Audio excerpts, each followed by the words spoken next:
Ukraine के राष्ट्रपति Volodymyr Zelensky का एक नया वीडियो सामने आया है, जिसमें ज़ेलेंस्की ने यूक्रेन पर नो फ्लाई जोन लागू न करने पर नाटो पर जमकर भड़ास निकाली। इसके अलावा ज़ेलेंस्की ने दावा किया है कि अब तक यूक्रेन ने रूस के 10,000 से ज़्यादा सैनिकों को मार गिराया है। ज़ेलेंस्की ने उम्मीद जताई है कि जल्द ही वे युद्ध की वजह से दूसरे देशों में शरण लेने वाले अपने नागरिकों को वापस बुला सकेंगे। चलिए जान लेते हैं कि ज़ेलेंस्की ने अपने नए वीडियो में क्या कहा है। राष्ट्रपति ज़ेलेंस्की यूक्रेन पर नो फ्लाई जोन लागू करने से इनकार करने के लिए नाटो पर भड़के और कहा कि यह कमजोरी का संकेत है। ज़ेलेंस्की ने बताया कि नाटो खरीद प्रणाली के माध्यम से यूक्रेन को अब तक केवल 50 टन डीजल की सहायता मिली है। हालांकि उन्होंने कहा, मुझे विश्वास है कि जल्द ही हम अपने लोगों से कह सकेंगे वापस आ जाओ। पोलैंड, रोमानिया, स्लोवाकिया और अन्य सभी देशों से वापस आ जाओ, क्योंकि अब कोई खतरा नहीं है। कांग्रेस के पूर्व अध्यक्ष राहुल गांधी ने एक बार फिर पेट्रोल डीजल की कीमतों को लेकर मोदी सरकार पर तंज कसा है। राहुल गांधी ने ट्वीट के जरिए केंद्र सरकार को कटघरे में खड़ा किया है। राहुल गांधी ने लिखा, फटाफट पेट्रोल के टैंक फुल करवा लीजिए, मोदी सरकार का चुनावी ऑफर खत्म होने जा रहा है।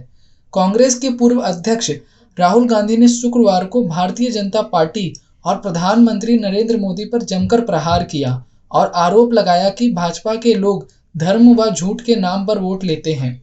साथ ही उन्होंने समाजवादी पार्टी के शासनकाल के कानून व्यवस्था और गुंडागर्दी का मामला उठाया तथा बहुजन समाज पार्टी को भाजपा की बी टीम बताया। उत्तर प्रदेश में विधानसभा चुनाव के आखिरी चरण से पहले शनिवार को बीजेपी की सांसद रीता बहुगुणा जोशी के बेटे मयंक जोशी समाजवादी पार्टी में शामिल हो गए। समाजवादी पार्टी के मुखिया अखिलेश यादव ने आजमगढ़ में एक रैली को संबोधित करते हुए कहा, भारतीय जनता पार्टी की सांसद रीता बहुगुणा जोशी के बेटे मयंक जोशी आज समाजवादी पार्टी में शामिल हो गए। रीता बहुगुणा जोशी ने इससे पहले जनवरी में लखनऊ छावनी सीट से उत्तर प्रदेश विधानसभा चुनाव 2022 में अपने बेटे के लिए बीजेपी से टिकट मांगा था।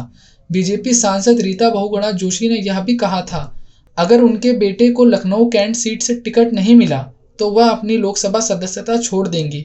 लेकिन जब उनके बेटे को टिकट नहीं दिया गया तो रीता बहुगुणा जोशी ने कहा कि वह पार्टी के फैसले का सम्मान करती हैं।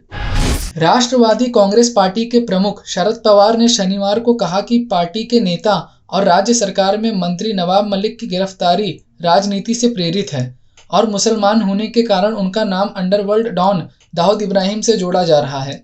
पवार ने मलिक के इस्तीफे की विपक्ष की मांग को भी खारिज कर दिया। मलिक को दाऊद इब्राहिम और उसके सहयोगियों से जुड़े धन शोधन मामले में प्रवर्तन निदेशालय ने 23 फरवरी को गिरफ्तार किया था। एनसीपी प्रमुख शरद पवार ने कहा, मलिक की गिरफ्तारी राजनीति से प्रेरित है। उनका नाम दाऊद इब्राहिम से इसलिए जोड़ा जा रहा है क्योंकि वह मुसलमान हैं। मलिक और उनके परिवार के सदस्यों को जानबूझकर परेशान किया जा रहा है, लेकिन हम इसके खिलाफ लड़ते रहेंगे।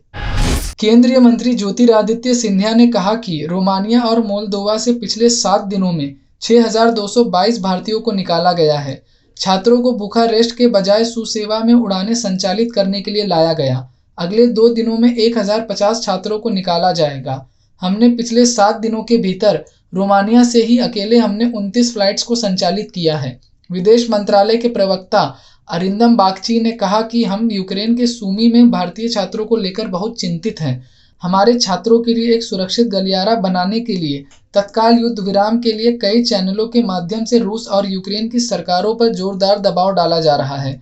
हमने सभी छात्रों को यूक्रेन में सतर्क और सुरक्षित रहने के लिए कहा है। सभी छात्र किसी सुरक्षित जगह पर रहें और अनावश्यक जोखिम न उठाएं। विदेश मंत्रालय और हमारे दूतावास छात्रों से लगातार संपर्क में हैं।